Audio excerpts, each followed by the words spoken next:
Hello everyone, welcome back to ഒരു കഥ സൊല്ലട്ട് മാസ്. മൈ ഡിയർ സ്വത്തുകുട്ടികളെ, ഹൗസ് ഓഫ് ഡ്രാഗൺ സീസൺ 1 അവസാനത്തെ 2 എപ്പിസോഡുകൾ നമ്മൾ ചെയ്യാൻ വിട്ടുപോയിരുന്നു. ക്ഷമിക്കുക, ചില സാങ്കേതിക തകരാറുകൾ കൊണ്ടാണ്. അത് ഈ 2 ദിവസം കൊണ്ട് തന്നെ നിങ്ങൾക്ക് കാണാം. അത് കഴിഞ്ഞ് ഓരോ വീക്കിലും HBO റിലീസ് ചെയ്യുന്നതിനനുസരിച്ച് നമുക്ക് 2ാമത്തെ സീസണുകളിലെ എപ്പിസോഡുകളും കാണാം. സീരീസ് കണ്ട് കുറേ നാളായതുകൊണ്ട് തന്നെ അതിന്റെ വള്ളിയും പുള്ളിയൊക്കെ മറന്നുപോയി കാണും. കുഴപ്പമില്ല, ഈ 2 എപ്പിസോഡുകൾ കണ്ടു കഴിയുമ്പോൾ പഴയ അതേ ഒരു സ്ട്രെച്ചിലേക്ക് നമ്മൾ തിരിച്ചു വരും. ഞാൻ തന്നെ ഇതിലെ കഥാപാത്രങ്ങളെല്ലാം മറന്നുപോയതാ, ഇപ്പൊ വീണ്ടും ഓർമ്മ കിട്ടിയിട്ടുണ്ട്. എന്തായാലും നമുക്ക് ഇപ്പൊ ആ 9ാമത്തെ എപ്പിസോഡ് കണ്ടുകളയാം. കഴിഞ്ഞ എപ്പിസോഡിൽ രാജാവ് വിസേരിസ് ഏകനായിരിക്കണം അടുത്ത കിരീട അവകാശി എന്ന് തന്റെ ഭാര്യ ആലിസെന്റിനോട് പറയുന്നുണ്ട്. ആലിസെന്റിന്റെ മൂത്ത മകൻ ഏഗണാണ്. അതുപോലെ തന്നെ ഡേമനും ഏഗൺ എന്നു പേരുള്ള ഒരു മകൻ ജനിക്കുന്നുണ്ട്. സോ പലരും കമന്റിലൂടെ പറഞ്ഞിരുന്നു വിസേരിസ് ഉദ്ദേശിച്ചത് ഡേമന്റെ മകനെയാണെന്നാണ്. ആ പയ്യനെ പുള്ളി കണ്ടിട്ട് പോലുമില്ല, പിന്നെ എങ്ങനെയായിരിക്കും പറഞ്ഞിട്ടുണ്ടാവുക? പുസ്തകത്തിലെ കഥയും ഈ സീരീസിനകത്തെ കഥയും തമ്മിൽ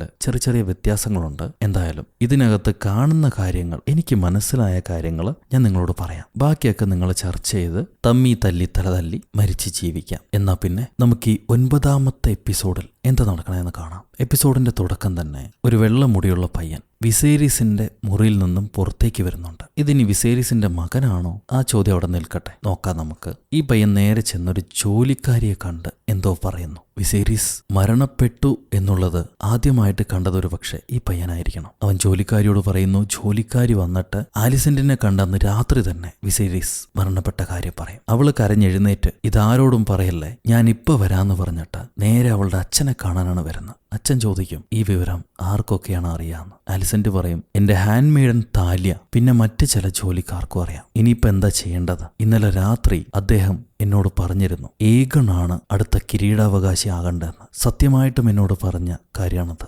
അദ്ദേഹത്തിന്റെ അവസാന വാക്കുകൾ, അദ്ദേഹം ആഗ്രഹിച്ച കാര്യം. ഇത് കേട്ട് അവളുടെ അച്ഛൻ ഓട്ടോ ഹൈടവർ ഷോക്കാവുന്നുണ്ട്. എന്തായാലും എത്രയും പെട്ടെന്ന് അവർ സ്മോൾ കൗൺസിൽ വിളിച്ചു കൂട്ടും. അതിലൊരു ലാനിസ്റ്റർ ഉണ്ട്, ടൈലൻ ലാനിസ്റ്റർ. എന്തു പറ്റി, ഡോമിനെ ആരെങ്കിലും കൊള്ളയടിച്ചോ എന്ന് പറഞ്ഞ് അയാൾ ചിരിക്കുകയാണ്. ഈ രാത്രി വിളിച്ചു കൂട്ടിയതിന്റെ കാരണം ചോദിച്ച് ഓട്ടോ പറയും രാജാവ് മരണപ്പെട്ടു എന്ന്. എല്ലാവരും ഷോക്കാവും. ഓട്ടോ വീണ്ടും പറയുകയാണ് രാജാവിന്റെ അവസാന വാക്കുകൾ, അദ്ദേഹം നമുക്ക് തന്ന ഗിഫ്റ്റ് അദ്ദേഹത്തിന്റെ മകൻ അടുത്ത അവകാശി ആവണം എന്നുള്ളതാണ്. The king of 7 kingdoms. ഇത് കേട്ട് ലാനിസ്റ്റർ പറയും എന്നാ പിന്നെ അതിനുവേണ്ട തയ്യാറെടുപ്പുകൾ നമുക്ക് നടത്താം, അതല്ലേ വേണ്ടത്? ഇത് കേട്ട് ഓട്ടോ പറയും പക്ഷേ അതിനു മുൻപ്, പട്ടാഭിഷേകത്തിന് മുൻപ് ചില കാര്യങ്ങൾ നമുക്ക് ചെയ്തു തീർക്കാനുണ്ട്. ഈ ഡിസ്കഷൻ അതിനു വേണ്ടി വിളിച്ചു കൂട്ടിയതാണ്. സിറ്റി വാച്ചിലെ 2 ആൾക്കാർ, 2 പ്രധാനപ്പെട്ട ആൾക്കാർ ഡീമന് വിശ്വസ്തരാണ്. അവരെ നമുക്ക് പിരിച്ചുവിടണം. റിവറിലേക്കും ഹൈ ഗാർഡനിലേക്കും അവര് നമ്മുടെ അലൈസ് ആവാനുള്ള, കൂട്ടാവാനുള്ള റേവൺ അയക്കണം. ഇവരെ പ്ലാനിങ് കേട്ടിട്ട് ആലിസെന്റ് ചോദിക്കും നിങ്ങൾ എന്ത് ചെയ്യാനാണ് പുറപ്പെടുന്നത്? ആരും അറിയാതെ എന്റെ മകന് രാജവാഴ്ച കൊടുക്കാനാണോ പുറപ്പെടുന്നത്? അതിന്റെ ആവശ്യം എന്താണ്? അപ്പൊ അതിലെ തടിയനിലോട് പറയും റാണി, ഏഗണ അംഗീകരിക്കാത്ത ഒരുപാട് പേരുണ്ട് ഈ നാട്ടിൽ. പെട്ടെന്ന് ഈ വിവരം പുറത്തു പോയാൽ അത് രാജകുടുംബത്തിന് ആപത്തായിരിക്കും. അപ്പൊ ഇതില് ബീസ്ബറി എന്ന് പറയുന്ന ഒരു വയസ്സൻ ലോഡുണ്ട് ഈ കൗൺസിലിൽ. പുള്ളിക്കാരൻ പറയും രാജാവ് തിരഞ്ഞെടുത്ത ആൾക്ക് പകരമായിട്ട് മറ്റൊരാളെ നിയമിക്കുന്നത് വലിയ ചതിയാണ്. ഈ 7 രാജ്യവും അതിനെ തിരിച്ചെതിർക്കും. ഇത് കേട്ട് ഓട്ടോ പറയും രാജാവ് റെനേറയെ തിരഞ്ഞെടുത്ത് 20 വർഷം മുന്നെയാണ് ലോഡ്, ഇപ്പൊ സമയം എത്ര കഴിഞ്ഞു പോയിരിക്കുന്നു. ഉടനെ ബീസ്ബറി ലോഡ് ദേഷ്യപ്പെട്ട് എഴുന്നേറ്റിട്ട് പറയാണ് എനിക്ക് 76 വയസ്സായി. വിസേരിസിന് ഒരുപാട് കാലമായിട്ട് എനിക്കറിയാം. അയാൾ അവസാന നിമിഷം ഡെത്ത് ബെഡിൽ തന്റെ ചൂസനെ കുറിച്ച് പറയില്ല. അതും ഇന്നലെ ഞാൻ അദ്ദേഹത്തോട് സംസാരിച്ചതാണ്. ഒരു കുഴപ്പമുണ്ടായിരുന്നില്ല. അദ്ദേഹം എങ്ങനെ മരണപ്പെട്ടു എന്ന് നിങ്ങൾ പറയുന്നില്ല. അത് മരണമാണോ കൊലപാതകമാണോ? അദ്ദേഹത്തിന്റെ സ്വന്തം ഭാര്യയോട് മാത്രം ഈ കാര്യം അങ്ങേര് പറയുന്നത് ഞാൻ വിശ്വസിക്കുന്നില്ല. ഇനി ഭാര്യ തന്നെയാണോ കൊന്നത്, അതോ നിങ്ങളെല്ലാവരും ചേർന്ന് കൊന്നോ? ഇയാളിങ്ങനെ പറഞ്ഞുകൊണ്ടിരിക്കുമ്പോൾ നമ്മുടെ ക്രിസ്റ്റൻ കോള് പുള്ളിക്കാരനോട് ഇരിക്കാൻ പറയുന്നുണ്ട്. ഇരിക്കു തന്തേ എന്ന് പറയുമ്പോൾ പുള്ളി ഇരിക്കുന്നില്ല. ക്രിസ്റ്റൻ അയാളെ പിടിച്ച് നിലത്തേക്ക് ഒരൊറ്റ കുത്ത. ഇവരാ തളികയിൽ ഉണ്ട വെച്ചിട്ടുണ്ടാവില്ലേ, അതീ പിടിച്ച് അടിച്ചിരുത്തുമ്പം പുള്ളിക്കാരൻ തലയിടിച്ച് മരണപ്പെട്ടു. ഒരു ലോഡിനെയാണ് ക്രിസ്റ്റൻ കൊന്നത്. ഉടനെ ലോർഡ് കമാൻഡർ കത്തിയെടുത്ത് ഞാൻ ലോർഡ് കമാൻഡറാണ്, ക്രിസ്റ്റൻ നീ തെറ്റ് ചെയ്തിരിക്കുന്നു, കത്തി താഴെ വെക്കൂന്ന് പറയും. അപ്പൊ ക്രിസ്റ്റൻ കോളാണെങ്കിൽ എന്റെ റാണിയെ ആരെങ്കിലും മോശമായിട്ട് സംസാരിച്ചാൽ എനിക്കങ്ങോട്ട് കേറും, ഞാൻ വെറുതെ വിടില്ല. ഇവനിച്ചിരി കൂടുതലല്ലേ ചെയ്യണമെന്ന് നമുക്ക് തോന്നും, പക്ഷെ അതിന് കാരണമുണ്ട്, കാണിച്ചുതരാം. ആലിസന്റ് പറയും, ഇവിടെ ഇൻസൾട്ട് നടന്നിട്ടില്ല ക്രിസ്റ്റൻ, കത്തി താഴെ ഇറക്കൂ. ക്രിസ്റ്റൻ കത്തി താഴെ ഇറക്കുന്നു. ഓട്ടോ, ഇവിടുന്ന് ആരും അനങ്ങരുത്, ഒരു തീരുമാനം എടുക്കാതെ ആരും അനങ്ങിപ്പോകരുത് എന്ന് പറയും. അപ്പൊ ലാനിസ്റ്റർ സ്റ്റോമെന്റ് വേണമെങ്കിൽ നമ്മുടെ കൂടെ നിൽക്കും. കാരണം അയാൾക്ക് 4 പെൺമക്കളുണ്ട്. ബറാത്തിയന് നല്ലൊരു പ്രപ്പോസൽ കൊടുക്കുകയാണെങ്കിൽ അവരുടെ കുടുംബവും നാടും നമ്മുടെ കൂടെയായിരിക്കും. അപ്പൊ ആലിസന്റ് ചോദിക്കും, റിനീറ അവളുടെ കാര്യം എന്താ ചെയ്യാൻ പോകുന്നു? അതിന് ഓട്ടോ പറയും, റിനീറ പബ്ലിക്കായിട്ട് ഏഗൺ തന്നെയാണ് തന്റെ രാജാവെന്ന് അംഗീകരിച്ചാൽ നമുക്ക് അവളെയും അവളുടെ കുടുംബത്തെയും അവർക്ക് വേണ്ട പരിഗണന കൊടുക്കാം. ആലിസന്റ് പറയും, ഒരിക്കലും അവൾ അംഗീകരിക്കാൻ പോകുന്നില്ല. അവളോ ഡീമണോ അത് അംഗീകരിക്കാൻ പോകുന്നില്ല. അവര് മുട്ടുമടക്കില്ല. വിസേരിസിന്റെ അവസാനത്തെ ആഗ്രഹമാണ് എന്നതും അവൾ സ്വീകരിക്കില്ല. പിന്നെന്താണ് ചെയ്യുക? നിങ്ങളെല്ലാരും കൂടി അവളെ കൊല്ലാനാണോ ഉദ്ദേശിക്കുന്നത്? അപ്പോൾ ഒരു ലോഡ് പറയുന്നുണ്ട്, അച്ഛൻ പറയുന്നത് തന്നെയാണ് ശരി റാണി, അതല്ലെങ്കിൽ എത്രയും പെട്ടെന്ന് യുദ്ധം ആരംഭിക്കാൻ സാധ്യതയുണ്ട്. ഇത് കേൾക്കുമ്പോൾ ആലിസന്റ്, രാജാവ് തന്റെ മകന് രാജ്യം കൊടുത്തപ്പോ തന്റെ മോള് മരണപ്പെടണമെന്ന് ആഗ്രഹിച്ചിട്ടില്ല. റിനേറയെ കൊല്ലുന്ന കാര്യവും പറഞ്ഞ് ഇവിടെ ആരും ഒരു ചർച്ചയ്ക്കും വരണ്ട. ആ ആഗ്രഹമുള്ളവർ ഇപ്പൊ തന്നെ ഇവിടുന്ന് ഇറങ്ങിപ്പോയിക്കോ. ഇത് കേൾക്കുമ്പോൾ ലാനിസ്റ്റർ ചോദിക്കും, എന്നാ പിന്നെ റാണി തന്നെ പറയൂ, നിങ്ങളുടെ മനസ്സിൽ എന്ത് സജഷനാണുള്ളത്? അവളുടെ മനസ്സിലൊന്നുമില്ല, അവൾക്ക് ഒരു ഐഡിയ ഇല്ല, എന്നാ ചെയ്യേണ്ടതെന്ന് അറിയില്ല. സോ അപ്പം തന്നെ അടുത്ത സ്റ്റെപ്പ് എടുത്തു വയ്ക്കുകയാണ്. മോളെ പറയുന്നത് കേൾക്കൂ, ഞാൻ ലോർഡ് കമാൻഡറെ വിടാം. കമാൻഡർ, നിങ്ങളുടെ ആൾക്കാരെയും വിളിച്ച് എത്രയും പെട്ടെന്ന് ഡ്രാഗൺ സ്റ്റോണിലേക്ക് പോകൂ. റിനേറയെയും കുടുംബത്തെയും വളരെ വൃത്തിയായിട്ട് ഇല്ലാതാക്കൂ എന്ന് പറയും. പക്ഷെ ലോർഡ് കമാൻഡർ നമ്മൾ GOTയിൽ കണ്ട അതേപോലത്തെ ഒരു വിശ്വസ്തനായ കമാൻഡറാണ്. പുള്ളിക്കാരൻ തന്റെ പുറത്തെ തുണിയും വലിച്ചൂരിയിട്ട്, കമാൻഡർ തുണിയും വലിച്ചൂരിയിട്ട്, ഞാൻ രാജാവിന്റെ സേവകനാണ്, ഈ ഇത്തിരിപ്പോന്നം പിത്താരത്തില് രാജാവിനെ കാണുന്നില്ല, രാജാവിന്റെ കമാൻഡ്സാണ് എനിക്ക് അനുസരിക്കേണ്ടത്, അല്ലാതെ ഈ പെറുങ്ങാണ്ടി പിള്ളേരുടെ കമാൻഡ് എനിക്ക് അനുസരിക്കേണ്ട ആവശ്യമില്ല, എനിക്ക് വേണ്ട അങ്ങനൊരു കമാൻഡർ പൊസിഷൻ എന്നും പറഞ്ഞ് ഹോണറബിൾ കമാൻഡർ തന്റെ ജോലിയും രാജിവെച്ച് ഇറങ്ങിപ്പോവാണ്. ക്രിസ്റ്റൻ ആഗ്രഹിച്ചതും അതാണ്, ഇച്ഛിച്ചതും പുച്ഛിച്ചതും ഒക്കെ അതാണ്. അവന്റെ നിപ്പുണ്ട്. കാര്യം മിക്കവാറും അതേ വഴിയിലാണ് പോകുന്നത്. അവിടെ നിന്ന് കട്ട് ചെയ്യുമ്പോൾ ആലിസന്റിനും വിസേരീസിനും കൂടി അധികം സംസാരിക്കാത്ത, പുറത്തൊന്നും ഇറങ്ങാത്ത ഒരു മോളില്ലേ, ഒരു പാവമോള്. ഈ മോളെ കൊണ്ട് തന്റെ മൂത്ത മകൻ ഏഗനെ കെട്ടിച്ചിരിക്കുക. അതായത് സഹോദരനും സഹോദരിയെയും കല്യാണം കഴിപ്പിച്ചിരിക്കുന്നു. അതിൽ 2 കുട്ടികളുണ്ട്. ടാർഗേരിയൻസ് അങ്ങനെയൊക്കെ ചെയ്യുമല്ലോ, അതുപോലെ ഇവർ ചെയ്തിട്ടുണ്ട്. അമ്മ ഓടി മോളുടെ അടുത്ത് വന്ന് ഏഗൺ എവിടെയാണെന്ന് ചോദിക്കും. മോള് പറയും, എനിക്കറിയില്ല, ഞാൻ കണ്ടിട്ടില്ല, അവൾക്ക് തുന്നൽ തന്നെയാണ് പണി, ബാക്കിയുള്ള കാര്യങ്ങളിൽ അവൾ ശ്രദ്ധിക്കില്ല. ഏഗൺ എങ്ങോട്ടോ ഇറങ്ങിപ്പോയി, ആരും അവനെ കണ്ടിട്ടില്ല. അമ്മ മോളോട് സംസാരിക്കാൻ ശ്രമിക്കുന്നുണ്ട്, പക്ഷെ മോൾക്ക് ഇഷ്ടപ്പെടുന്നില്ല. ഒരു പക്ഷേ സഹോദരനെ കൊണ്ട് കെട്ടിച്ചത് കൊണ്ടായിരിക്കണം. അപ്പോഴാണ് ഏമണ്ട് ഓടി വരുന്നത്. കണ്ണാ, അമ്മയുടെ കണ്ണൻ്റെ ഒരു കണ്ണും പോയി, അച്ഛൻ പോയടാ. ഈ സമയത്ത് ഓട്ടോ ഏഗൺ കാവൽക്കാരനായി സെർ എറക് എന്ന് പറഞ്ഞൊരു ഗാർഡുണ്ട്. ആ ഗാർഡിന്റെ അടുത്ത് ചെന്ന് ഏഗൺ എവിടെയാന്ന് ചോദിക്കുമ്പോൾ ഗാർഡ് പറയും, മൈ ലോർഡ്, ഏഗൺ എന്നോട് പുറകെ വരണ്ടെന്നും പറഞ്ഞ് സിറ്റിയിലേക്ക് ഇറങ്ങിപ്പോയി, പിന്നെ തിരികെ വന്നിട്ടില്ല, എന്നോട് സ്ട്രിക്റ്റായി പുറകെ വരണ്ടെന്ന് പറഞ്ഞു. അപ്പോൾ ഓട്ടോ ആരോടും പറയാതെ നിന്റെ സഹോദരനെ, ട്വിൻ സഹോദരനെയും കൂട്ടിക്കൊണ്ട് ഏഗൺ എവിടെയാണെങ്കിലും കണ്ടുപിടിച്ച് എൻ്റെ അടുത്തേക്ക് കൊണ്ടുവാ, എൻ്റെ അടുത്തേക്ക് മാത്രമേ കൊണ്ടുവരാവൂ, ഇത് ആരോടും പറയല്ലേ എന്നും പറഞ്ഞ് ആളെ വിടും. ഈ സമയത്ത് നമ്മുടെ മുത്തിയമ്മ, വെലാരിയന്റെ ഭാര്യ റേനിസ് ടാർഗേരിയൻ, നമ്മുടെ വിസേരിസിന്റെ കസിൻ, അവര് കൊട്ടാരത്തിലുണ്ട്. പെട്ടെന്ന് ശബ്ദം കേട്ട് ഇവര് ഡോർ തുറക്കാൻ നോക്കവേ ഡോർ ആരോ പുറത്തുനിന്ന് ലോക്ക് ചെയ്തിരിക്കുന്നു. കുറെ ലോഡുമാരും കൊട്ടാര ഭൂഷണന്മാരും തിരക്കിട്ട് മീറ്റിംഗിലേക്ക് പോകുന്നുണ്ടാവും. സോ സംഭവം ഇത്തിരി സീരിയസ് ആണെന്ന് അമ്മച്ചിക്ക് മനസ്സിലായി. ഈ സമയം ക്രിസ്റ്റൻ ആലിസന്റിനെ കാണാൻ വരുന്നു. മൈ ക്വീൻ, നിങ്ങളുടെ അച്ഛൻ ഏഗൺ അന്വേഷിച്ച് ആളെ വിട്ടിട്ടുണ്ട്, ഞാൻ ഇനി എന്താ ചെയ്യേണ്ടത്? ചേച്ചി ക്രിസ്റ്റനോട് പറയും, ഏഗണെ എൻ്റെ അച്ഛനെ വിട്ടുകൊടുക്കരുത്, എങ്ങനെയെങ്കിലും എൻ്റെ അടുത്തേക്ക് വിളിച്ചുകൊണ്ടുവാ, ഈ രാജ്യം അവനെ പ്രതീക്ഷിച്ചാണ് ഇരിക്കുന്നത്, എനിക്ക് വേണ്ടി നീ ഇത് ചെയ്യില്ലേ? നിന്റെ മനസ്സിൽ എനിക്കുള്ള സ്ഥാനം അതെപ്പോഴുണ്ട്, എനിക്ക് വേണ്ടി നീ ഇത് ചെയ്യില്ലേ?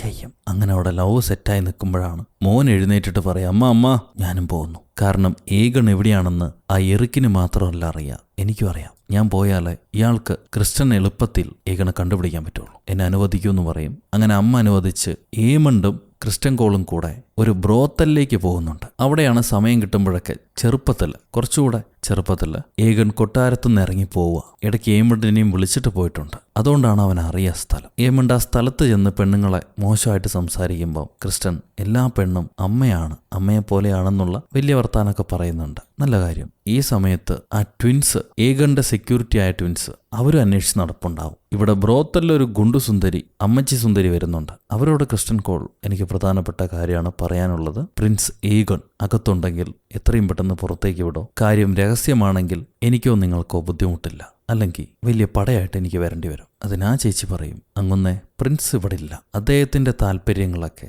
ഈ ബ്രോത്തലിൽ നിന്ന് എപ്പോഴോ വിട്ടുപോയി കഴിഞ്ഞു, നിങ്ങൾ തേടി കണ്ടുപിടിക്കും. ഇത് പറയുമ്പോൾ തന്നെ അമ്മച്ചി ചെക്കനെ നോക്കുന്നുണ്ട്, ഏമണ്ടിനെ.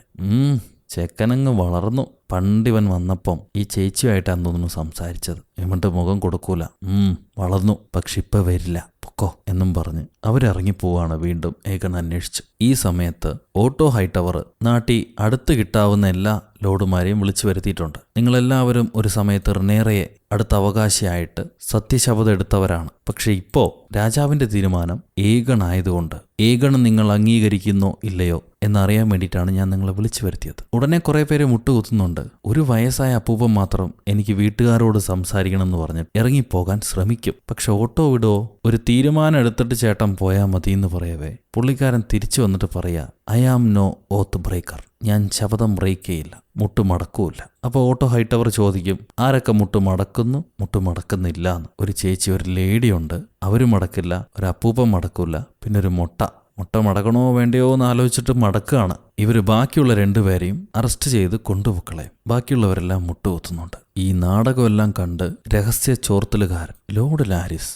വളരെ കൂളായി നിൽപ്പുണ്ടാവും അടുത്ത കിടങ്ങൾ പണിയാൻ വേണ്ടി. ഈ സമയം ട്വിൻസ് ഏകൺ അന്വേഷിച്ച് ഒരു ബാറിലേക്ക് വരുന്നുണ്ട്, ഒരു ക്ലബ്ബ് ബാർ പോലെ. അവിടെ വളരെ ചെറിയ കുട്ടികളെ, 8-10 വയസ്സുള്ള ചെറിയ കുട്ടികളെ തമ്മിലിടിപ്പിച്ച് കാണികൾ അത് കണ്ട് രസിക്കുക. അങ്ങനെ ഒരു മോശപ്പെട്ട ബാർ. ട്വിൻസിലെ ഒരാൾ പറയും, ഇവിടെയാണ് ഏകൺ കൂടുതൽ സമയം ചെലവഴിച്ചുകൊണ്ടിരുന്നത്. അങ്ങനെയാണെങ്കിൽ ഏകന്റെ സ്വഭാവം എന്താണെന്ന് നീ തന്നെ ഓർത്തു നോക്കുക. അതേപോലെ ഏകന്റെ ചായയുള്ള വെള്ളമുടിയുള്ള കുറെ ബാസ്റ്റഡ് കുട്ടികളുണ്ട് അവിടെ. എല്ലാം ഉണ്ടാക്കി വിടുന്നതാണ് വിത്തുകള. പോകുന്ന വഴിയെല്ലാം ഐപ്പിലൊന്നുമില്ലല്ലോ. ഈ നേരത്ത് മുട്ടുമടക്കിയ മൊട്ടലോട് കുതിരയെടുത്ത് അവിടെ നിന്ന് ഓടി രക്ഷപ്പെടാൻ ശ്രമിക്കുന്നുണ്ട്. എന്താ സംഭവിക്കാൻ നോക്കാം. ആ നേരം ചേട്ടൻ അന്വേഷിച്ചു പോകുന്ന ഏമണ്ട് ക്രിസ്റ്റനോട് പറയും, ഒരു പക്ഷേ ചേട്ടനെ നമുക്ക് കിട്ടിയില്ലെങ്കിലോ, എല്ലാം കൊണ്ടും ആ കുടിയനേക്കാളും യോഗ്യൻ ഞാനാണ്. ഞാൻ ബെസ്റ്റ് ഫൈറ്ററാണ്, അവനേക്കാളും ചെറുതാണ്, ആരോഗ്യമുള്ളവനാണ്, ഹിസ്റ്ററി ഫിലോസഫി അറിയാം, എനിക്ക് ഭരിക്കാനും താല്പര്യമുണ്ട്. ഈ നാട്ടിൽ തന്നെ ഏറ്റവും വലിയ ഡ്രാഗണെ പറപ്പിക്കുന്നു ഞാനാണ്, എല്ലാത്തിനും യോഗ്യൻ ഞാൻ. പക്ഷെ കിരീടത്തിന് അവകാശമുള്ളത് അവന്. ഇതെന്ത് ന്യായം, എന്ത് ക്രിസ്റ്റൻ പറയും, അധികാരങ്ങൾ വെറുതെ കിട്ടുന്ന അവസ്ഥയും അതിന്റെ യഥാർത്ഥ അർഹതയും അതിനെക്കുറിച്ച് എനിക്കറിയാം. പക്ഷെ ഇവിടെ ചില ചിട്ടവട്ടങ്ങളുണ്ട്. ഏമണ്ട് പറയും, ഏകൺ നമ്മുടെ കയ്യിൽ പിടിക്കപ്പെടാൻ പാടില്ല എന്ന് പറഞ്ഞിട്ടാണ് പോയിരിക്കുന്നത്. അവനൊരിക്കലും രാജാവാകാൻ ആഗ്രഹമില്ല. പക്ഷെ അവന്റെ സ്ഥാനത്ത് ഞാനാണെങ്കിൽ ഞാൻ മുൻനിരയിൽ നിൽപ്പുണ്ടാവും. നിങ്ങൾ പറയൂ, ഞാനല്ലേ ശരിക്കുള്ള അവകാശി, എനിക്കല്ലേ ശരിക്കുള്ള അർഹത. സോ ഏമണ്ട് ആഗ്രഹിക്കുന്നുണ്ട് കിരീടം. പക്ഷെ ഏകണേ പോവുള്ളൂ. ഇനിയിപ്പോൾ ഇവൻ എന്തെങ്കിലും ചെയ്യുന്നുണ്ടോ എന്നുള്ളത് നോക്കാം നമുക്ക്. ഇവിടെ ട്വിൻസ് തമ്മിൽ വഴക്കാവുന്നു. നമ്മൾ റിനേറയ്ക്കല്ലേ ശപഥം എടുത്തിരിക്കുന്നു. ഇപ്പൊ ഏതോ പുതിയ രാജാവിനെ അവർ കൊണ്ടുവന്നിരിക്കുന്നു, നമ്മുടെ വിസേരിസ് രാജാവിനെ തട്ടിക്കളഞ്ഞിട്ട്. ആർക്ക് വേണ്ടിയാണ് നമ്മളിപ്പോൾ ജോലി ചെയ്യേണ്ടത്? ഇതും പറഞ്ഞിട്ട് ചേട്ടനും അനിയനും തമ്മിൽ വഴക്കാവുന്നുണ്ട്. അപ്പോഴാണ് ഒരു ലേഡി വന്ന് ഇവരോട് പറയുക, നിങ്ങൾ ആരെയാണ് അന്വേഷിച്ച് വന്നിട്ടുള്ളതെന്ന് എനിക്കറിയാം, ഏകണയല്ലേ. ഏകൺ എവിടെയുണ്ടെന്ന് അറിയുന്ന എൻ്റെ ലീഡർ ചേച്ചിയുണ്ട്, എൻ്റെ മിസ്. പക്ഷെ ആ മിസ് ഹാൻഡ് ഓഫ് ദ കിങ്ങിനോട് മാത്രമേ സംസാരിക്കൂ. ഏകൺ എവിടെയാണ് എന്നറിയണമെങ്കിൽ അതിന് വേണ്ട പാരിതോഷികമായിട്ട് നിങ്ങൾ വായോ, ഹാൻഡ് ഓഫ് ദ കിങ്ങിനെയും വിളിച്ചിട്ടെന്നും പറഞ്ഞ് ആ പെണ്ണ് പോവുകയാണ്. ഈ നേരം രക്ഷപ്പെടാൻ നോക്കിയ മൊട്ട ലോഡിനെ ഗാർഡുമാര് പിടിച്ച് എങ്ങോട്ടാ താൻ ഓടാൻ നോക്കിയെന്ന് ചോദിക്കുമ്പോൾ പുള്ളിക്കാരൻ പറയും, നിങ്ങൾ വിചാരിക്കുന്നത് പോലെ എനിക്ക് റിനേറയായിട്ട് ബന്ധമൊന്നുമില്ല, എനിക്ക് അവരിഷ്ടമൊന്നുമല്ല, ഞാൻ എൻ്റെ വീട്ടിലേക്ക് പോയി മറ്റു ചില കാര്യങ്ങളുണ്ട് എന്നാണ് പുള്ളി പറയുക. പക്ഷെ ആള് ഇവരെ ചതിക്കാൻ നോക്കിയതാണെന്ന് ഓട്ടോയ്ക്ക് മനസ്സിലായി. അതുകൊണ്ട് രാജ്യദ്രോഹത്തിന് എന്ത് കുറ്റാണോ കൊടുക്കേണ്ടത് അത് അയാൾക്ക് കൊടുക്കാൻ പറയും. കൊല്ലു തന്നെ, അതന്നെയാണ് തീരുമാനം. ഇയാൾ ഓടിപ്പോവാൻ പോകുന്നു എന്ന് ഒറ്റിയതാവട്ടെ ലോർഡ് ലാരിസ് ആണ്. നന്ദി ലോർഡ് ലാരിസ് എന്ന് ഓട്ടോ പറയവേ അതിന്റെ ഡ്യൂട്ടിയാണെന്ന് പറഞ്ഞ് ലാരിസ് ഇറങ്ങി പോകുന്നുണ്ട്. ലാരിസ് ഇങ്ങനെ ഇറങ്ങി പോകുന്നു. പോകാൻ നേരം ഓട്ടോ ലാരിസിനോട് ചോദിക്കും, രാത്രി ഒരുപാട് വൈകി ക്വീനെ താൻ കാണാൻ പോകുന്നു എന്ന് കേൾക്കുന്നു, എന്താ കാര്യം അത്ര രഹസ്യം? അതിന് ലോർഡ് ലാരിസ് പറയും, രാത്രി എത്ര വൈകുന്നു, അതെത്ര കാലം നീണ്ടുപോകുന്നു എന്നുള്ളതിനൊരു കാര്യവും കാരണവുമില്ല, അതുകൊണ്ട് നിങ്ങൾക്ക് പ്രയോജനവുമില്ല. എന്നാ ഞാൻ പോട്ടെ എന്നും പറഞ്ഞ് പുള്ളിക്കാരനെ ഇറങ്ങിപ്പോവാണ്. ഇവിടെ രാജാവിനെ ലാരിസിനെ കെട്ടിപ്പൊതിഞ്ഞു കഴിഞ്ഞു. അവസാനമായിട്ട് ഭർത്താവിനൊരു നോക്ക് കണ്ട് ഭാര്യ കരയുന്നു. കരഞ്ഞു കഴിഞ്ഞ ആലിസന്റെ നേരെ അമ്മച്ചിയുടെ മുറിയിലേക്കാണ് വരുന്നത്, റെയ്നിസിന്റെ മുറിയിലേക്ക്. നിങ്ങളെ സെറിമണിയിലേക്ക് വിളിക്കാൻ പറ്റാതെ പോയി, എന്നോട് ക്ഷമിക്കൂ എന്നവൾ പറയും. അത് കേൾക്കുമ്പോൾ തന്നെ അമ്മച്ചിക്ക് മനസ്സിലായി, ദ കിങ് അല്ലേ, രാജാവ് മരണപ്പെട്ടു. നീയാണെങ്കിൽ ആരും അറിയാതെ രാജകസേര ത്രോൺ അടിച്ചു മാറ്റാൻ ശ്രമിക്കുന്നു, നല്ല കാര്യം എന്നും പറഞ്ഞ് അമ്മച്ചി ചിരിക്കും. അപ്പൊ ആലിസന്റ് പറയാണ്, ഏഗൺ എൻ്റെ മൂത്ത മകനായിരിക്കും അടുത്ത രാജാവ്. അതന്നെയാണ് എൻ്റെ ഭർത്താവും ആഗ്രഹിച്ചത്. നിങ്ങൾ വിശ്വസിച്ചാലും ഇല്ലെങ്കിലും ഞാനിപ്പോ നിങ്ങളുടെ അടുത്തേക്ക് വന്നത് നിങ്ങളെ സപ്പോർട്ടിന് വേണ്ടിയിട്ടാണ്. ഹൗസ് വെലാരിയൻ റെനേറയ്ക്കാണ് ഇത്രയും കാലം അലയായിട്ടുണ്ടായിരുന്നത്. പക്ഷെ അതുകൊണ്ട് എന്ത് നേട്ടമാണ് നിങ്ങൾക്ക് ലഭിച്ചത്? നിങ്ങളുടെ മോള് മരണപ്പെട്ടു, മകനും കഴുത്തറുത്ത് കൊല്ലപ്പെട്ടു. റെനേറയുടെ മക്കളാണെങ്കിൽ നിങ്ങളുടെ രക്തത്തിലുള്ളതല്ല, ഏതോ ബറാത്തിയന്റെ അവയവത്തിലുണ്ടായതാ. ഇപ്പൊ നിങ്ങളുടെ ഭർത്താവ് പോയിട്ട്, നിങ്ങളെ വിട്ടുപോയിട്ട് 6 വർഷമായി തിരിഞ്ഞു വന്നിട്ടില്ല. റെനേറയെ കൂട്ടുപിടിച്ചതുകൊണ്ട് എന്ത് ലാഭമാണ് നിങ്ങൾക്കുണ്ടായത്? എന്നാൽ ഇത്രയൊക്കെ പ്രശ്നം ഉണ്ടായിട്ടും ഇതെല്ലാം കേട്ടിട്ടും അമ്മച്ചി വാക്ക് മാറ്റില്ല. എന്റെ കുടുംബം, എന്റെ വീട്, വാക്ക് മാറ്റി പറയുന്നവരല്ല എന്ന് പറഞ്ഞ് അവർ തിരിഞ്ഞടക്കാണ്. പക്ഷെ ആലിസിന്റെ വിടല്ല. അവൾക്ക് മാനിപ്പുലേറ്റ് ചെയ്യാൻ പ്രത്യേക കഴിവാണല്ലോ. കസിൻ കസിൻ എന്നും വിളിച്ചിട്ട് ഇവള് പുറകെ ചെന്ന് എനിക്കും നിങ്ങൾക്കും മാത്രമേ യഥാർത്ഥ സംഭവങ്ങൾ മനസ്സിലാക്കാൻ പറ്റുള്ളൂ. അതുകൊണ്ടാണ് ഞാൻ നിങ്ങളോട് പറയുന്നത്, ഞാൻ എൻ്റെ ഭർത്താവിനെ ഒരുപാട് സ്നേഹിച്ചിട്ടുണ്ട്. അത് നിങ്ങൾക്കും അറിയാം. എൻ്റെ ഭർത്താവല്ലായിരുന്നു യഥാർത്ഥത്തിൽ രാജാവാകേണ്ടത്. ആ കസേരയ്ക്ക് അവകാശി നിങ്ങളായിരുന്നു. എന്നിട്ട് നിങ്ങളത് വിട്ടുകൊടുത്തില്ലേ? ഇപ്പൊ നമ്മൾ രണ്ടുപേരും കൂട്ടായിട്ട് നിൽക്കുകയാണെങ്കിൽ ആണുങ്ങൾ ഭരിക്കട്ടെ, പക്ഷേ അവരുടെ പ്രവർത്തന മാർഗം നമുക്ക് പറഞ്ഞു കൊടുക്കാം. നമ്മുടെ ഗൈഡിങ്സിലാകുമ്പോൾ ഈ നാട്ടിൽ സമാധാനം ഉണ്ടാവും. പക്ഷെ അത് കേട്ട് റെനീസ് പറയും, സമാധാനത്തിന്റെ പേരിലാണോ നീ എന്നെ പൂട്ടിവെച്ചത്? എന്റെ ഡ്രാഗൺ അവിടെ. ആലിസന്റ്, നിങ്ങളെ ഡ്രാഗണെ ഇപ്പോൾ തിരിച്ചു തരാൻ കഴിയില്ല. കാരണം ഡ്രാഗണുമായി നിങ്ങൾ പറന്നു പോയാൽ ഞങ്ങളുടെ ഡ്രാഗൺസിന്റെ എണ്ണം കുറയും. അതെന്നെ ഒരു കാരണമാകും റെനേറയ്ക്ക് ഞങ്ങൾ അറ്റാക്ക് ചെയ്യാം. ഇത് കേട്ട് അമ്മച്ചി പറയും, ഞാൻ വിചാരിച്ചതിനേക്കാളും കുരുട്ട് ബുദ്ധിയുള്ളവളാണ് നീ. എനിക്കിഷ്ടപ്പെട്ടു. എന്നിട്ടും എന്താണ് പ്രയോജനം പെണ്ണെ? നീ അടിമപ്പണിയല്ലേ ചെയ്യുന്ന?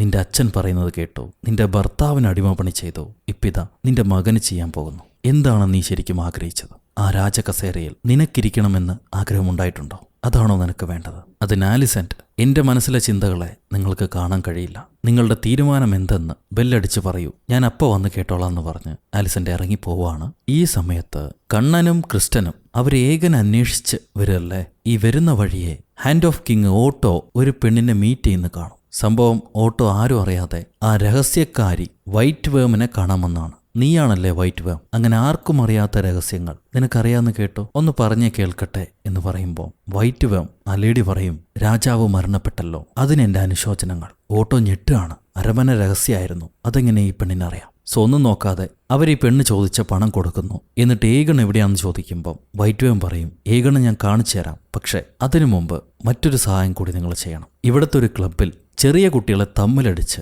നാട്ടുകാർ കണ്ട് രസിക്കുന്നുണ്ട്. അത് നിയമവിരുദ്ധമാണ്. എന്നാലും രാജകുടുംബം അതിനെ വകവയ്ക്കുന്നില്ല. നിങ്ങളത് നിർത്തണം, എന്നാൽ മാത്രമേ ഞാൻ സഹായിക്കൂ. ഓട്ടോ പറയും, നീ പറഞ്ഞതുപോലെ തന്നെ ചെയ്തു തരാം, എന്റെ വാക്ക് വിശ്വസിക്കൂ. ഇപ്പൊ പറയൂ, ഏഗൺ എവിടെ? അതിന് വൈറ്റ് വേം, ഏഗണ വേണമെങ്കിൽ ഒരു പുഴുവിനെ പോലെ എനിക്ക് കൊല്ലാമായിരുന്നു, പക്ഷെ ഞാനത് ചെയ്തില്ല.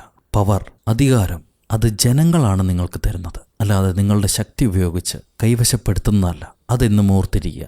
ഓട്ടോ പറയും, ഞാൻ എന്നും ഓർത്തിരിക്കും. നീ കാരണമാണ് ഏഗണ തിരിച്ചു കിട്ടിയത്, അത് ഞാൻ മറക്കില്ല. അങ്ങനെ ആ രഹസ്യ ലേഡി ഏഗണ എവിടെയാണ് ഒളിച്ചു വെച്ചിരിക്കണതെന്ന് ഉള്ളത് ട്വിൻസിന് പറഞ്ഞു കൊടുക്കും. അത് അമ്പലത്തിൽ മെഴുകുതിരി ടേബിളിന് അടിയിലാണ് ഈ ഏഗണ ഒളിച്ചു വെച്ചിട്ടുണ്ടാവുക. ട്വിൻസ് അവനെ പുറത്തേക്ക് വലിച്ചെടുക്കുന്നു. നിന്റെ മുത്തശ്ശന് എത്രയും പെട്ടെന്ന് നിന്നെ കാണണമെന്ന് പറയുമ്പോൾ എനിക്ക് പറ്റില്ല, എനിക്ക് ആരെയും കാണണ്ടെന്നും പറഞ്ഞ് വെള്ളമടിച്ച മദ്യമത്തി തന്നെ അവൻ ഓടി രക്ഷപ്പെടാൻ നോക്കുന്നു. പക്ഷെ പറ്റില്ല, ചെക്കൻ അത്ര ആരോഗ്യമൊന്നുമില്ല. ഈ ട്വിൻസ് അവനെ പിടിച്ചുകൊണ്ട് ടെമ്പിളിൽ നിന്ന് പുറത്തേക്ക് വരുമ്പോൾ ഉണ്ടാവും ക്രിസ്റ്റനും കണ്ണനും ഈ ട്വിൻസിന്റെ കയ്യിൽ നിന്ന് ചെക്കനെ കട്ടെടുക്കാൻ വേണ്ടി വന്നിരിക്കുക. അവരിവരെ ബ്ലോക്ക് ചെയ്യുമ്പോഴേക്കും ഏഗൺ ഓടി രക്ഷപ്പെടാൻ നോക്കുന്നുണ്ട്. ട്വിൻസിൽ എറിക്കും ക്രിസ്റ്റനും തമ്മിൽ വലിയ യുദ്ധം. എന്നാൽ ഒരു ട്വിൻ അത് നോക്കി നിൽക്കുന്നല്ലാതെ തന്റെ സഹോദരനെ സഹായിക്കുന്നില്ല. എറുക്ക് പരാജയപ്പെട്ടു. ക്രിസ്റ്റൻ അവന്റെ വാളും എടുത്ത് ഏഗണെ പിടിക്കാൻ വരുമ്പോൾ ഏഗൺ അനിയൻ ഏമണ്ടിനോട് പറയും, എനിക്ക് രാജാവാകാൻ ഒരു താല്പര്യമില്ല, എന്നെ വിട്ടേക്ക്, നീ ആയിക്കോളൂ രാജാവ്. ഞാൻ എവിടെയെങ്കിലും പോയി സമാധാനത്തോടെ ജീവിക്കാം, എന്നെ വിട്. ഞാൻ കപ്പലെടുത്ത് എങ്ങോട്ടെങ്കിലും പോവാം, തിരിച്ചു വരുന്നില്ല, പറയുന്നത് കേൾക്ക്.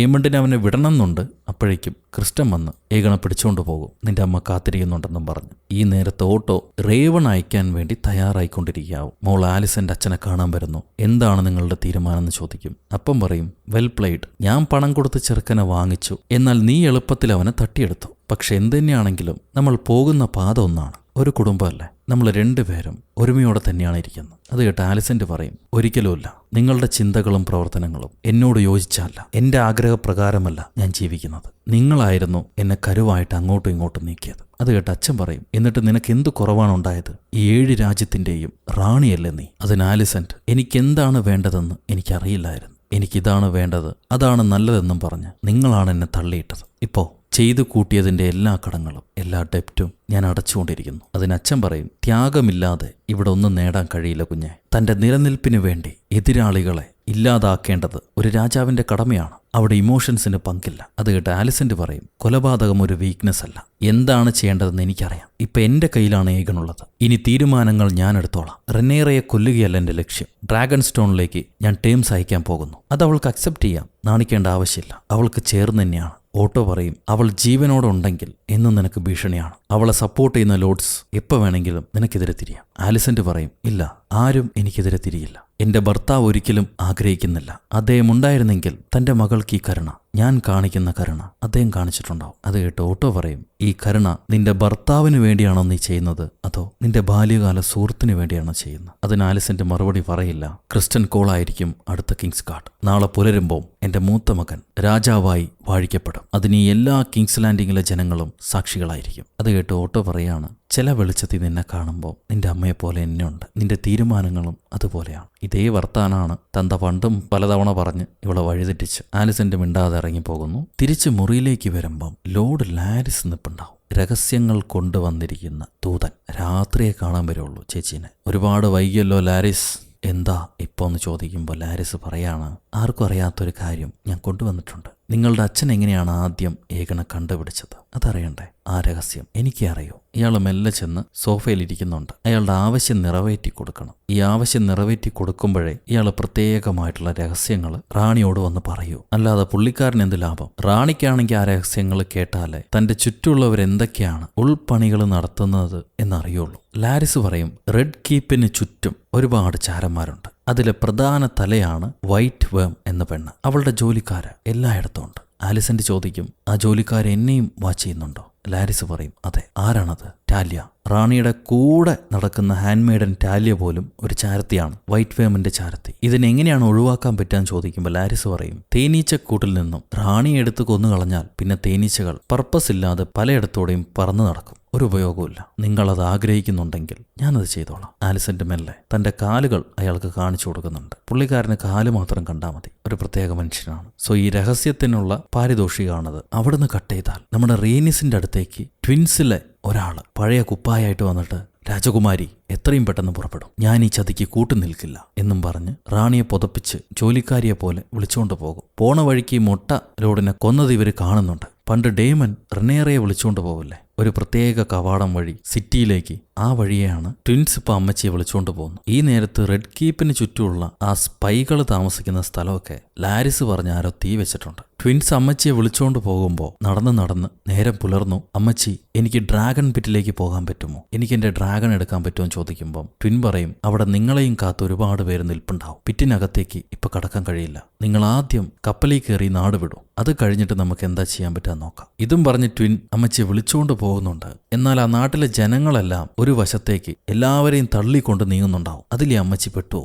ഈ നേരത്ത് ആലിസന്റ് ഏകണയും വിളിച്ചുകൊണ്ട് വരികയാണ് ആ വലിയ കൂടാരം ബിൽഡിങ്ങിലേക്ക്. അവിടെ വെച്ചാണ് അസംബ്ലി നടത്തുക. ഇന്നെങ്കിലും ഒരു ഉഷാറായിട്ട് ഇരിക്കടാന്ന് അമ്മ പറയുന്നുണ്ട്. അതിന് ഏകൻ, എന്റെ അപ്പൻ ഒരിക്കലും ഇത് ആഗ്രഹിച്ചിട്ടില്ല. പുള്ളി മരിക്കാൻ നേരം എന്റെ പേര് പറയേ. ഒരിക്കലും അങ്ങനെ സംഭവിച്ചു കാണില്ല. 20 വർഷമായിട്ട് പറയാത്താണ്. അങ്ങേർക്ക് എന്നെ ഇഷ്ടമല്ലായിരുന്നു. ഞാനൊരു രാജാവാകണമെന്ന് പുള്ളി ആഗ്രഹിച്ചിട്ടില്ല. അത് കേട്ട് അമ്മ പറയും, നിന്റെ അച്ഛൻ ആഗ്രഹിച്ചിരുന്നു. അദ്ദേഹത്തിന്റെ അവസാന വാക്കുകളായിരുന്നു അദ്ദേഹം എന്നോട് പറഞ്ഞത്. സത്യമാണ്, വിശ്വസിക്കേ. അമ്മ, അച്ഛന്റെ വാളല്ലല്ലോ, ഇത് കത്തിയല്ലേ. അമ്മ അച്ഛന്റെ കത്തി എടുത്ത് മകന് കൊടുക്കുന്നുണ്ട്. ഏകൺ ഇമോഷണലായിട്ട്, അമ്മ എന്നെ കളിപ്പിക്കല്ലേ, സത്യമാണമ്മ പറയുന്നത്. ഞാൻ സത്യമാണ് മോനെ പറയുന്നത് എന്നമ്മ പറയും. എന്നിട്ട് മറ്റൊരു കാര്യം കൂടി മോനോട് പറഞ്ഞു കൊടുക്കുന്നുണ്ട്. നിന്റെ മുത്തശ്ശൻ ഓട്ടോ പറയുന്ന കാര്യങ്ങൾ നീ വിശ്വസിക്കരുത്, കേൾക്കരുത്. റെനേറയെ ഇല്ലാതാക്കാൻ അവർ പറയും, പക്ഷെ അങ്ങനെ ചെയ്തു പോകരുത്. റെനേറ നിന്റെ സഹോദരിയാണ്, നിന്റെ അച്ഛന്റെ മകളാണ്, നമ്മുടെ കുടുംബമാണ്. അവളെ ഉപദ്രവിക്കാൻ പാടില്ല. അതിന് ഈ ചെറുക്കൻ മറുപടി ഒന്നും പറയുന്നില്ല. എന്തായാലും ഇവിടെ നാട്ടുകാർ അമ്മച്ചിയെ തള്ളി കൂടാരത്തിലേക്ക് കൊണ്ടുവരവേ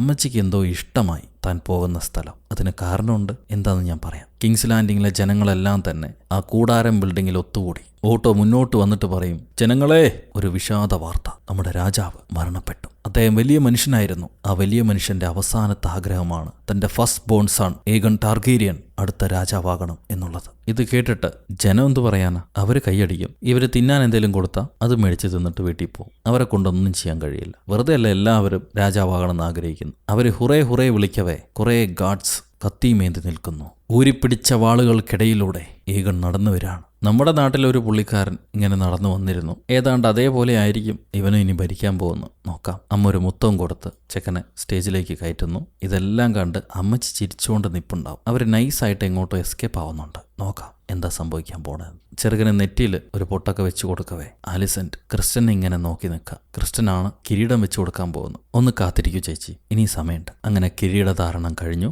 eigen Targaryen is the heir to the iron throne, long live king എന്നിവർ വിളിച്ചു പറയും. എല്ലാവരും രാജാവിന് തല വണങ്ങുന്നുണ്ട്, മുട്ടുമടക്കുന്നുണ്ട്. എന്നാൽ ജനം ഒന്നും റിയാക്ട് ചെയ്ത് തുടങ്ങിയിട്ടില്ല. അവർക്ക് എന്താ ചെയ്യേണ്ടതെന്നറിയില്ല. കുറച്ച് സമയം കഴിയുമ്പോൾ ശരി കൈയടിക്കാമെന്നും പറഞ്ഞ് എല്ലാവരും കൈയടിക്കും. ഇവരുടെ കൈയടിയൊക്കെ കാണുമ്പോഴേക്കും ചെറുക്കന് ശരീരത്തിൽ ഹൈപ്പോതെറാമിൻ കൂടിയും തോന്നുന്നു. അവൻ ഇത്രയും നേരം രാജാവായിട്ട് ഫീൽ ചെയ്തിട്ടില്ല. പക്ഷെ ഇപ്പൊ ഫീൽ ചെയ്തു തുടങ്ങി.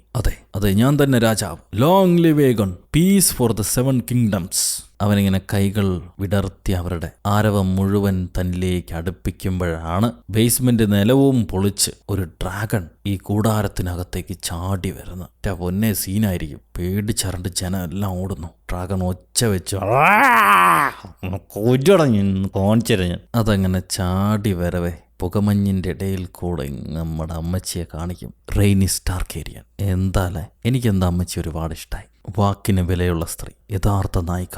ഓട്ടോ വിളിച്ചു പറയും, ഡോറ് തുറന്നു വിടൂ, വാതിൽ തുറന്നു വിടൂ. അവരിറങ്ങിപ്പോകട്ടെ. വാതിൽ തുറന്നു വിട്ടില്ലെങ്കിൽ എല്ലാം നശിപ്പിച്ചിട്ട് ഡ്രാഗൺ ഇറങ്ങിപ്പോകും. ആലിസന്റിന് മനസ്സിലായി. ഒരൊറ്റ നിമിഷം മതി റെയ്നീസിന് ഇവള് ചെയ്ത ചതിയെ ഇല്ലാതാക്കാൻ, ആ കുടുംബത്തെ മുഴുവൻ കരിച്ചു കളയാൻ. ആലിസന്റ് തന്റെ മകന് മുന്നിൽ വന്ന് എല്ലാത്തിനും തയ്യാറായി നിൽക്കും. അവൾക്ക് കുറ്റബോധം ഉണ്ടാവണമല്ലോ. തീയിൽപ്പെട്ട് വെന്ത് മരിക്കാൻ തയ്യാറായി നിൽക്കവേ റെയ്നിസിന്റെ ഡ്രാഗൺ വാ തുറന്ന് അലറി വിളിക്കുന്നുണ്ട്. അതിലൊരു കൊടുങ്കാറ്റടിക്കുന്നുണ്ടാവും, പക്ഷേ തീ പറക്കുന്നില്ല. ഞാൻ നിന്റെ അത്ര ഛേ അല്ലടി എന്ന രീതിയിൽ അവളെ നോക്കി പുച്ഛഭാവത്തോടെ അമ്മച്ചി തിരിച്ചു പറക്കാണ്. അങ്ങനെ ഡ്രാഗൺ എല്ലാവരെയും തള്ളി മാറ്റി പറന്നു പോകവേ അവിടെ വെച്ച് ഈ 9ാമത്തെ എപ്പിസോഡ് അവസാനിക്കുന്നു. ഈ എപ്പിസോഡ് എന്തായാലും അടിപൊളിയായിരുന്നു. ആ എൻഡിങ് ഒക്കെ അങ്ങോട്ട് പഞ്ചായിട്ടുണ്ട്. ഇത് ഏകദേശം കണ്ട് വരുമ്പം നമ്മുടെ പഴയ ഗെയിം ഓഫ് ത്രോൺസിലെ അതേ ഒരു പാറ്റേണും ക്യാരക്ടേഴ്സും ഇതിനകത്ത് വരുന്നുണ്ട്. അങ്ങനെയാണെങ്കിൽ ഈ കഥയിൽ ജോൺ സ്നോ ആരാണ്? അതോ വേറെ ആരെങ്കിലും ആണോ? എന്താണോ? പുസ്തകം വായിച്ചവർക്ക് കുറച്ചൊക്കെ അറിയുമായിരിക്കും. നമുക്ക് എന്തായാലും കാത്തിരുന്ന് കാണാം. അടുത്ത അടിപൊളി എപ്പിസോഡാ. അതിലൊരു എൻഡ് പഞ്ചുണ്ട്. നാളെ തന്നെ ഇടാം, പേടിക്കാതെ. ഇനി ഒരു 3 എപ്പിസോഡും കൂടിയുള്ളൂ. റെഗുലർ ആയിട്ട് അങ്ങ് അടിച്ചിടാം. എന്നാ പിന്നെ കാത്തിരിക്കൂ. സബ്സ്ക്രൈബ് ചെയ്യേണ്ടവർ ചെയ്യുക, ചെയ്യാത്തവരും ചെയ്യുക. അടുത്ത എപ്പിസോഡുമായിട്ട് കാണുന്നത് വരെ, until then it's bye from ഓരോ കഥ സൊല്ലട്ടുമാ സീരീസ്.